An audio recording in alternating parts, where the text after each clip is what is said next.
A receptionist told him he didn't belong in the building, minutes before he was supposed to close on a $42 million deal. What happened next brought an entire company to its knees. The rain wasn't heavy, just enough to blur the glass doors outside Henderson and Associates, Consulting in downtown Minneapolis. Inside the marble-tiled lobby, fluorescent lights buzzed overhead, and a faint scent of fresh espresso hung in the air. People in tailored jackets clicked past with earbuds in and phones glued to their palms. Everyone looked like they had somewhere important to be. Marcus Thompson walked through the door quietly, unnoticed at first. He wore a dark navy trench coat, not designer, just functional, and held a leather briefcase that had clearly seen a few years. No Rolex on his wrist, no bodyguard at his side, just a tall black man, 44, with clear eyes and a calm presence that didn't demand attention but maybe should have. The receptionist looked up from her desk as he approached. Her name tag said Sarah, and she couldn't have been older than 26. Blonde bob, thick lashes, AirPods in one ear. She barely made eye contact before flicking her gaze to the clock behind him. "Hi, I have a 10 a.m. with the executive board," Marcus said, voice steady, polite. She blinked at him. "For what department?" "I'm here to meet with the board of directors. It's scheduled. I'm Marcus Thompson." He waited, gave her a moment to register it. Instead, she smirked. "Right, you're with what again?" "Sales. Vendors don't use this entrance." "No," he replied calmly. "I'm the CEO of TechFlow Solutions." She leaned back in her chair like she didn't believe a word of it, glanced down at her monitor with a dramatic sigh. "I don't see your name here," she said. "Maybe you have the wrong building." He didn't flinch. "This is 1224 Wabash Avenue, right?" She rolled her eyes. "Yeah, but like I said, we don't let outside vendors wait around up here. If you're dropping something off, go through loading, back in trance." Marcus paused just for a second, not because he didn't know what to say, but because he'd seen this movie before. He didn't argue. He didn't flash credentials or make a scene. He looked at her for a beat, gave the smallest nod, and then turned toward the exit. As he reached the door, a junior associate stepped off the elevator. Young guy, probably fresh out of college, froze mid-step when he saw Marcus. His eyes widened. "Mr. Thompson," he said, breath catching. "Wait, sir, you're here early. They're still." Marcus raised a hand gently. "No worries," he said, not breaking stride. "Tell them thank you for the opportunity." He pushed open the door and stepped back into the street. The associate stood frozen, mouth half open, before the elevator doors closed again behind him. Back at the front desk, Sarah went back to scrolling her phone, not realizing her smirk was about to be the most expensive one in company history. If you are enjoying this story, kindly do us a favor and subscribe to our channel. It is free and won't cost anything, but it means a lot to us. We are just a small channel trying to grow. Thank you. And back to the video. What they didn't know was who they just turned away. Marcus Thompson wasn't born into power. He wasn't handed keys to corner offices or trust funds or polished networks. He was born in Mobile, Alabama, in a two-bedroom house that leaned just a little to the left after a storm in '92. His mother worked nights as a hospital custodian, and his father, when he was around, hustled car repairs out of their driveway. Marcus learned early how to make things work, even when things didn't work right. What he lacked in privilege, he made up for in precision. He wasn't loud, didn't run his mouth, but when he did speak, you listened because he didn't waste words. By the time he was 16, he had already built a functioning desktop out of discarded school parts, not to play games, but to learn how they talked to each other. Every night, while other kids were texting girls and sneaking out, he was teaching himself how to write code on a broken monitor propped up with a phone book. He got into Tuskegee University on a partial scholarship, finished top 5% of his class, didn't rush a frat, didn't go to many parties. He was building something, and he knew it. His first company, a small platform for managing mobile team schedules, was coded in a two-bedroom apartment above a laundromat in Birmingham. It failed. He didn't sulk. He reworked it. The second one, same idea, Better delivery. That got acquired. But TechFlow Solutions, that was the one that changed the game. Built it from the ground up. No angel investors, no flashy launch, just contracts, clean delivery, and systems that worked. By year 4, major logistics companies were using it to coordinate truck shipments across the Southwest. He kept his circle tight, his books clean, and his office door open. By the time he was 44, he had turned TechFlow into one of the fastest-growing SaaS firms in the region. Not Silicon Valley, not New York, not LA. He didn't need those zip codes to validate him. Now Henderson and Associates, the firm that just told him to get lost, were set to sign a partnership deal with him worth $42 million. The deal had been in the works for nearly 7 months. His team had flown out twice. Background checks, paperwork, projections, all cleared. The final meeting was a formality. They just wanted to meet the man himself before closing. They got their chance, and they blew it. Because he didn't walk in with a badge swinging around his neck. Because he didn't look like their idea of authority. Because their front desk gatekeeper couldn't picture him sitting across from their boardroom table. Marcus had seen this before, at banks, at hotels, even at tech conferences, where people assumed he was part of the catering staff. But here's the thing. He didn't get angry. He never did. He didn't take it personally. Not because it wasn't personal, but because giving them that power would have meant they won something, and they hadn't. As he walked down Wabash Avenue with the rain misting against his coat, his phone buzzed twice. He checked the screen. A message from his VP in Phoenix confirming everything was greenlit for the contract signing next week. Marcus stopped, looked up at the skyline, and made a decision right there on the sidewalk. One move, just one. He scrolled to a number in his phone labeled David R. Apex Systems. He tapped it. Back in Minneapolis, he had one choice, and he made it without a single word. The call connected in 2 rings. Marcus. Came the voice on the other end, half surprised, half amused. Man, you don't usually call me unless someone screwed up. Who is it this time? Marcus gave a faint chuckle. David, I've got something for you. You at your desk? Yeah, what's going on? Marcus stepped under the awning of a sandwich shop across from the Henderson and Associates building.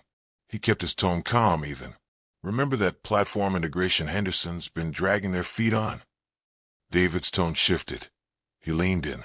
Yeah, you were supposed to be closing with them today, right? I was, until their front desk decided I wasn't worth the elevator ride. There was silence for a moment on the line. Then David laughed. Short, sharp, almost disbelieving. You're kidding. Nope. Receptionist told me to leave. Didn't even check the calendar. That's wild, David muttered. You walk in there in a hoodie or something. Just a coat and a briefcase. I guess it wasn't shiny enough. David let out a slow whistle.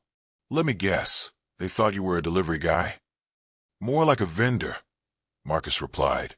Either way, not worth their time. David was quiet again, this time for longer. Then he said, You serious about what I think you're about to say? Marcus took a breath. I'm ready to redirect the deal if Apex can meet the same terms, and I mean all of them. You know we can. Our lawyers already reviewed the last draft. We were ready 2 months ago. Good, Marcus said. Then consider it yours. I'll have my general counsel reach out by end of day. We'll move fast. David didn't hide his excitement. Marcus, I don't know what to say, man. I mean, that's huge. Say thank you, Marcus said with a trace of warmth. And don't make me regret it. If you are enjoying this story, kindly do us a favor and subscribe to our channel. It is free and won't cost anything, but it means a lot to us. We are just a small channel trying to grow. Thank you. And back to the video. You won't, I swear. Marcus ended the call, slipped the phone back into his coat. He didn't linger. Across the street, the Henderson and Associates tower looked just the same as it had 30 minutes ago. Tall, proud, expensive. But to Marcus, it already looked hollow inside. In the boardroom on the 29th floor, a glass pitcher of cucumber water sat untouched.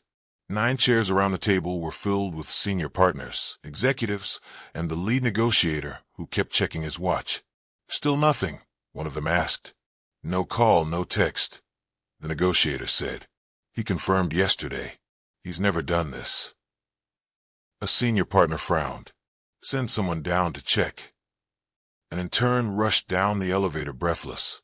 He came back shaking his head. No sign of him. Reception said someone came in earlier, but they turned him away. Thought he was a contractor. Silence swept the room like a sudden draft. You're telling me they didn't even let him in? The negotiator asked slowly. That's what she said. Murmurs turned into confusion. Confusion turned into unease. A couple of executives started typing furiously on their phones. Then a woman in a gray pantsuit, a sharp-eyed partner named Rebecca Mitchell, spoke up. If he walked out, and if he's serious about this deal, it's already gone. But maybe someone began. No, you don't walk away from 7 months of negotiation unless you already know exactly where to go next. That man doesn't bluff. We just insulted one of the sharpest operators in this industry, and we did it at our front desk.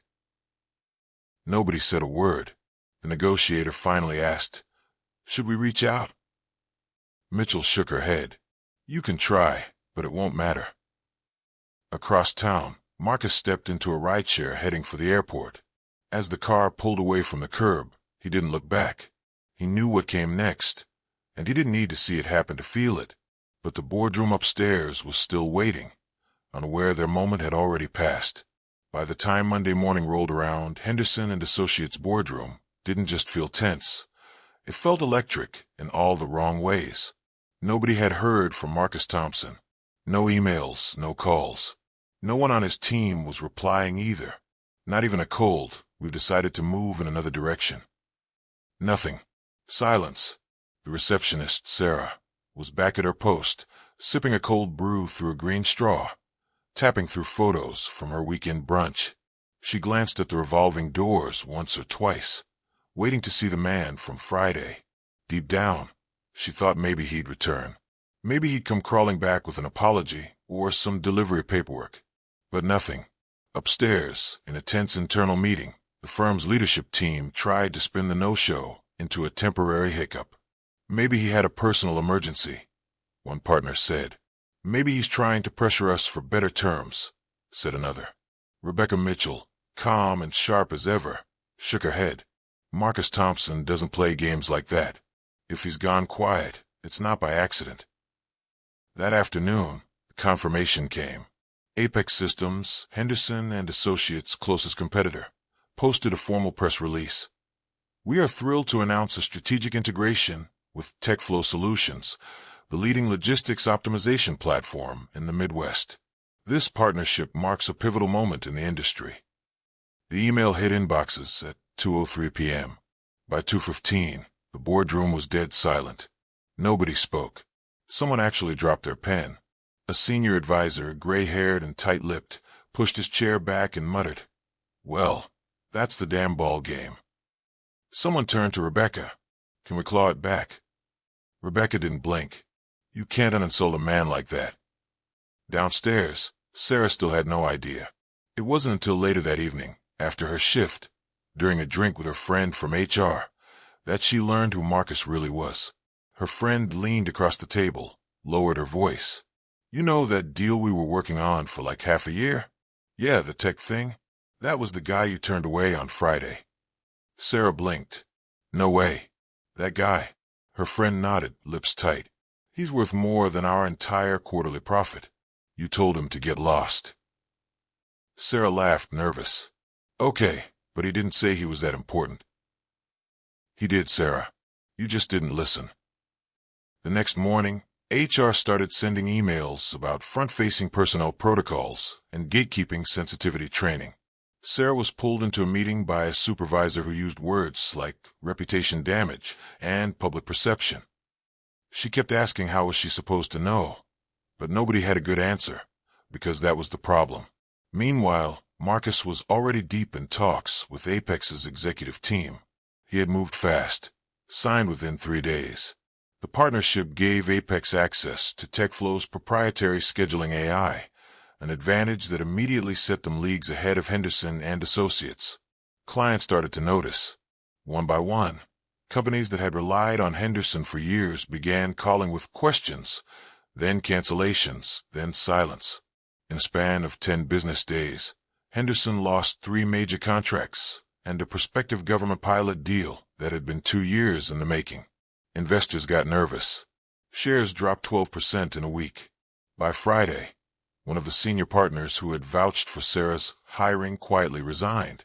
But the real consequences hadn't even begun to hit. The Monday after the stock dipped, the office didn't feel the same. Executives who once greeted each other with handshakes now passed in silence. Hallway conversations ended when certain people walked by. Even the janitorial staff seemed to sense something had shifted. The receptionist's desk sat empty for most of the morning. Sarah didn't show up. Word floated around that she'd been placed on unpaid leave pending review. Nobody said out loud, but everyone knew it had to do with him. The man in the coat, the one she waved away like a flyer distributor. Upstairs in the executive suite, the walls were closing in. The head of partnerships, Robert Kelly, had spent the weekend doing damage control, reaching out to clients, explaining the unforeseen disruption in the TechFlow partnership. But every call felt like chasing a shadow. One client from Des Moines didn't even wait for his pitch. "You lost TechFlow," the man said flatly. "We'll be moving our business to Apex." Click. In 1 week, the firm had lost over $18 million in projected earnings, and there was no slowing down. Rebecca Mitchell sat quietly at her desk, scrolling through LinkedIn. She knew this moment would come, not just because of the blunder, but because of what it exposed. Their arrogance had always been their secret weakness. They built success on pedigree, connections, the right image. But somewhere along the way, they forgot that real power didn't always wear a 3-piece suit. Rebecca had been the one to push for Marcus's deal from the start. She respected what he'd built. She admired his silence, his restraint. And now, watching it all fall apart, she couldn't even say she was surprised. The press caught wind next. One blog out of St. Paul broke the story. Tech giant TechFlow walks away from major deal after being snubbed in lobby. Signs with competitor instead. The headline went viral within hours. Business outlets picked it up. Reddit forums dissected it. Twitter blew up with hot takes. Most people didn't know Marcus personally, but they all had a story like his. A time they were judged, dismissed, underestimated. And now the internet had found its folk hero. People started digging into Sarah's old posts. Screenshots surfaced. Nothing outright cruel, but just enough sarcasm, just enough tone to light the fire. Henderson and Associates tried to put out the flames. They issued a vague statement about reevaluating internal procedures and strengthening inclusivity efforts. But nobody cared. The damage had a face and a name. Marcus Thompson, however, never said a word publicly. No statements, no press tour, no tweets. Just silence. And that silence said more than any speech ever could. By the end of the month, the firm's top 2 clients had pulled their contracts. A third one from Cincinnati was in negotiations with Apex, citing confidence concerns. Behind closed doors, senior leadership had a different conversation. They blamed each other. Some wanted heads to roll. Others called for a total rebrand. Robert Kelly resigned that Thursday, effective immediately. And Sarah, she was quietly let go. No farewell email, no HR send-off, just a manila envelope and a short walk to the elevators.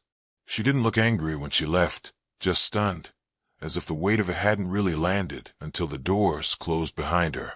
But everyone else knew it. The dominoes had fallen, and the hands that tipped them didn't belong to someone loud or angry. They belonged to someone quiet, someone who didn't need to scream to be heard. But the final blow came from the most unexpected place. 2 months later, just as Minneapolis was thawing from a stubborn March cold, Marcus Thompson returned. He didn't announce it. No emails, no calendar invites, no cameras. He walked in through the same glass doors, wearing the same dark coat, carrying the same worn briefcase. Only this time, the security guard on duty stood up as soon as he saw him and radioed upstairs. Within minutes, someone from the executive floor was on their way down to meet him. Marcus didn't speak to the front desk. He didn't even glance at it. There was no Sarah there anymore, Just a quiet temp named Linda, who offered a polite, "Good morning," without recognizing the man in front of her. He nodded once, barely, and waited. Rebecca Mitchell was the one who greeted him. She stepped off the elevator in a tailored black coat, her expression unreadable, but not cold. She didn't offer a handshake right away, just a quiet Marcus, as though she were acknowledging something overdue. He returned her name with the same calm tone. "Rebecca, appreciate you coming," she said, "even if it's not for what we hoped." He didn't reply to that, not right away. They walked together to a small private conference room on the 3rd floor. Nothing fancy, no big views, just 2 chairs, table, and a carafe of coffee someone had thoughtfully left, though neither of them touched it. Rebecca sat down. "I'll be straight with you. The firm's taken a beating. We lost 5 major contracts. 2 more are pulling back. Our reputations, well, you know." Marcus said nothing. "We've made changes," Rebecca went on. "The people responsible for what happened, they're no longer with us." "That's good," Marcus replied calmly. "But that's not really why I'm here." Rebecca folded her hands. "Then why?" Marcus looked her in the eye. "Because someone asked me if I was ever going to say anything publicly about what happened." She held his gaze, waiting. "And I told them no," he said, "because I wasn't interested in revenge. That's not how I work." Rebecca exhaled, a subtle, almost invisible breath of relief. "I came," he added, "because I needed to see what I walked away from, to remind myself I made the right call." There was silence between them, sharp but respectful. Then Rebecca said, "You did." He stood. The meeting had taken less than 8 minutes. As they walked back toward the elevators, a group of interns passed them in the hallway. One of them, a young black woman in a brown blazer, slowed when she saw Marcus. Her eyes widened just slightly, just enough to let him know she knew exactly who he was. She didn't say anything, just gave a respectful, subtle nod. He returned it. Back in the lobby, as Marcus moved to the door, his eyes flicked once toward the receptionist's desk. Linda was busy on the phone, organizing visitor badges. She didn't notice him watching, but the desk looked different now. Not because of who sat behind it, but because of what it used to represent. He stepped out onto the sidewalk without a word. The wind tugged at his coat, and for the first time since the failed meeting, he allowed himself a small smile. Not smug, not satisfied, just certain. Back inside, Rebecca stood in the lobby for a moment longer, watching him disappear into the crowd. A man they could have built something powerful with. A man they misread, underestimated, dismissed. And yet he'd given them the rarest gift of all, grace. But the lesson stayed with everyone who witnessed it. It's easy to talk about power like it always announces itself, like it walks into a room with a red carpet, name tags, and a round of applause. But real power, the kind that moves without noise, that doesn't need to explain itself. That power looks a lot like Marcus Thompson. No titles stitched on his chest, no entourage. Just a man, his work, and the history that shaped him. Henderson and Associates learned something the hard way, something most people don't figure out until it's too late. It's not just bad business to judge someone by how they look. It's short-sighted, it's lazy. It's a kind of blindness you don't notice until everything's burning and you're wondering who struck the match. Marcus didn't destroy that company with a press release or a smear campaign. He didn't need to. He just chose to take his value somewhere it would be respected. And in doing so, he reminded a lot of people loudly, silently, that respect doesn't trickle down from wealth or clout or image. It rises from character, from how you treat someone when you think they have nothing to offer you. And maybe that's what stung the most for the firm. Not the money lost, not the headlines, but the knowledge that it could have been avoided with just an ounce of humility. There are Sarahs in every office, every company. People who make snap judgments because someone doesn't fit their picture of success. Sometimes they do it quietly, sometimes with a laugh, sometimes with a line like, "You don't belong here." But what if that person is the opportunity? What if they're the one holding the key to your future? What if they're already 10 steps ahead, and you just slammed the door in your own face? This wasn't just a cautionary tale for corporate America. It's a lesson for all of us about decency, patience, and slowing down long enough to see people. Really see them. Not for what they wear, not for how they speak, but for who they are and what they bring to the table. Because the truth is, character walks into the room long before credentials do. And if you can't recognize it, you don't deserve the benefits it brings. So the next time someone shows up looking different than you expected, pause. Listen. Ask. Don't assume. Because the cost of arrogance isn't just financial. Sometimes it's your reputation, your partnerships, your future. And once it's gone, you don't always get a second shot.